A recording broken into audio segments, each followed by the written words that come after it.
மலர் therapy வேற லெவலில் work out ஆகுது மேம். நான் என்ன சொல்லி கொடுத்தேன்னா அவங்க பிராண்ட் அது ப்ரொமோட் பண்ணுறதுக்கு எனக்கு கூப்பிட்டுருந்தாங்க. அவங்க பிராண்டில் ஃபேஷியல் பண்ணி நம்ம தெரப்பியை மட்டும் போட்டு விட்டுருக்கேன். அதை கற்றுட்டு போய் பண்ணிட்டு அந்த பையன் சொல்கிறான் ஒரு ஹைட்ரா ஃபேஷியல் மிஷின் எதுவுமே நான் தொடர்றது இல்லை மேம். ஸ்ட்ரைட்டாக 2000 அவங்க கிளைண்ட் சத்தமாக கொடுத்துட்டு போகிறாங்க. ஹாப்பி.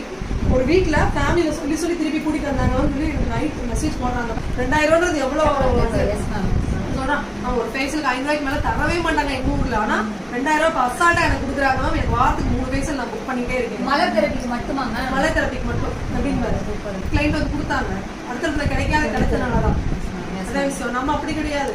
எல்லாரும் என்ன அந்த பொண்ணு என்ன வாங்குறோம் அதான் நம்ம வாங்கி பண்றோம்னு தான் நம்ம இருக்கு. சரியா? நான் கவனமா பண்ணுங்க. சரிங்க. நீங்களாம் வரல. மலர் தெரப்பிலேயே உங்களுக்கு டெப்தா சொல்லி கொடுத்துருக்கேன். பாயிண்ட் போட சொல்லி கொடுத்துருக்கேன்.